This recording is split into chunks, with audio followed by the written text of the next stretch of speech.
Hello, I'm Miriam. I'm a student at All Nations College, for those of you who don't know me, and I'm helping Jessie out with the Unique Ladies Ministry. So I thought during this time it's really important for us to stick together with all the fear and uncertainty and doubt that's going on round about us and even within us. And as we'll be unable to meet for our next event, we're thinking it would be good to stay connected on the WhatsApp group. So I've made a video sharing about a psalm that God has used to speak to me, and it's really been helpful in keeping me grounded this week. So I thought it might be helpful for you guys to hear and read about it and discuss it too. So I'll share some discussion questions at the end, and you can either discuss on the WhatsApp group or with a friend, or you can just think about it yourself. But let me know if you think it's been helpful. If it has, then I can make further videos in the next few weeks and months. If there's anything that you think would be more helpful or could improve it, then also let me know. So if you like, you can pause the video, go make yourself a cup of tea, and I'll see you right back here to start our study. So we're going to be looking at Psalm 46. If you'd like to get your Bible open to that would be really cool, and read through with me. So it's Psalm 46. And the context of this psalm is that the Israelites are in great danger. Their enemies are encamping them, they're about to attack, and they are very fearful and overwhelmed. So let's read through together Psalm 46. God is our refuge and strength, an ever-present help in trouble. Therefore we do not fear, though the earth give way and the mountains fall into the heart of the sea. Though its waters roar and foam and the mountains quake with their surging. There is a river whose streams make glad the city of God, the holy place where the Most High dwells. God is within her, she will not fall. God will help her at the break of day. Nations are in uproar, kingdoms fall. He lifts his voice, the earth melts. The Lord Almighty is with us. The God of Jacob is our fortress. Come and see what the Lord has done, the desolations he has brought on the earth. He makes wars cease. He breaks the bow and shatters the spear. He burns the shields with fire. He says, "Be still and know that I am God. I will be exalted among the nations. I will be exalted in the earth. The Lord Almighty is with us. The God of Jacob is our fortress." Isn't that amazing? There's so much that we can get out of this psalm that relates to our current context of being in isolation with the coronavirus and everything that's going on in our world right now. The nations really are in uproar, and there's so much suffering going on. So can't possibly think about everything from this psalm, but you can probably get a lot more out of it yourselves. But I just wanted to bring a few things out of this that have really struck me.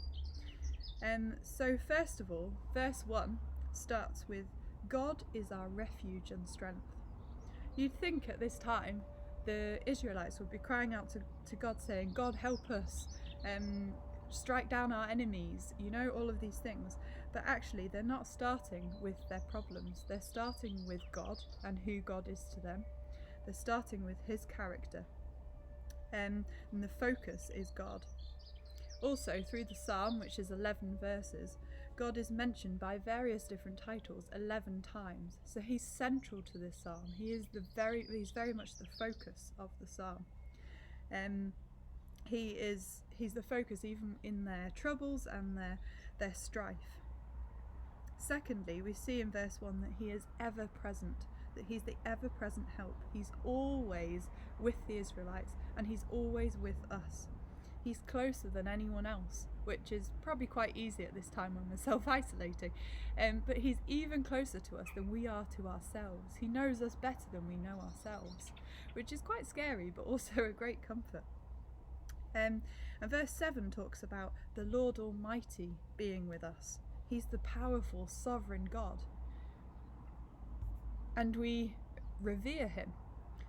He's that mighty God. But verse 5 also talks of him as our helper. He's closer than a brother. He's helping in a very practical sense. We can trust him as friend. So we have this dichotomy of him being the sovereign God, but also our personal friend, which is incredible. We also see that God has been faithful in the past. I'm sure we can all think of times where he's come through for us, or we've seen his miraculous help in different situations.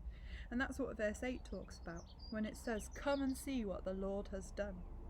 The Israelites are looking back at all of his faithfulness, all the things that he's done for them, leading them out of Egypt. And we can also look back and see what God has done for us.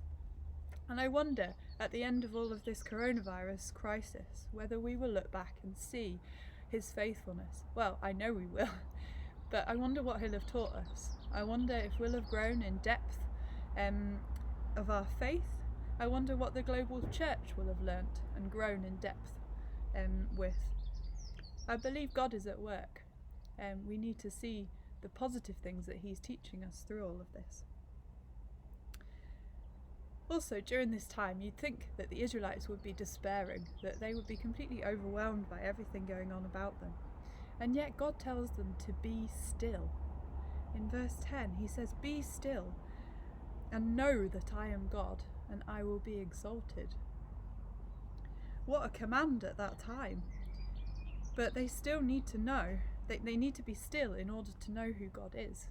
It's in those quiet moments where he really reveals that to us. If we choose to be still before God, not to binge watch another Netflix show or to fill our time with other things, but choosing to read our Bibles, choosing to commit to God in prayer, imagine what could happen if we listen to his still small voice. I know for some of us during this time, we're more busy than ever, working full-time jobs at home as well as trying to homeschool children, working busy in the NHS or other essential jobs. But for others of us, like me, we're sat trying to make ourselves as useful as possible. We're potentially isolating for our own health reasons and things like that. So we're in very different situations, but we can all press into God. Whether it's just saying a quick prayer before we see a patient, or as we homeschool our children, or whether it's really committing to time each day to pray for this situation and to pray for those in our community who are really going through a tough time and are trying to juggle so many different plates. So it's being still before God. And the fifth thing, which is very interesting, if you look just before the start of the psalm, it says, "For the director of music of the sons of Korah, according to Alamoth, a song." Quite interesting that even in this situation of desperation, the Israelites chose to sing. Now, I don't know about you, but when I'm feeling down or distressed, my first thing to do is not sing. I'm more likely to complain or moan. But actually, the Israelites choose to sing, and I think we can learn a lot from this. That actually, songs don't always have to be happy for a start. We can still sing, and we can also declare who God is, his faithfulness and his goodness and his trustworthiness. Even in the hard times, even when we're surrounded by so many problems and attacks, we can still sing, and actually there is great comfort in that, declaring those truths. So just to recap, we've looked through this psalm, how God is the focus through it all, that the Israelites chose to make him their focus, and we can do the same. God is almighty, and we should revere him, and yet he's our helper. He's closer than anyone else. That he is faithful, and he teaches us through all of these situations, through our suffering. He is close. And he also calls us to be still and to enjoy his comfort, and from that there is great joy and peace and glory is brought to his name. That's the most important thing. So throughout this week, I wonder if you can read this psalm over another couple of times. Maybe you can think about the following questions, but just make God your refuge and your strength. Let that be your story and your testimony through this time. That God is your ever-present help in times of trouble. So some questions just to consider and potentially discuss on the WhatsApp group. So I mentioned that there's 11 times that God is mentioned through the psalm. Can you find them all? And do you know what they all mean? If not, maybe you can look them up and see what each of those titles means. So there's the God of Jacob, there's the Lord Almighty, there's Mighty God, there's all these different names. And what do you think they tell us about God's character? So looking at the names of God first of all. And then secondly, what good do you think would you like to see come out of this crisis? What do you think God could be teaching you through this crisis? And thirdly, what step can you take to make yourself still before God? And lastly, what song could you sing even during this troubling time? Can you think of a song about God's goodness and faithfulness and trustworthiness, to declare the truths of who He is, and also to sing about how you're trusting Him in that hard time, and how awful it can be? Like, there's laments in the Bible. It's legitimate to cry out to God in our suffering. So I'll also put those questions on the group, but I hope you enjoy digging into this psalm and making God our refuge. And I look forward to seeing you all soon. Bye!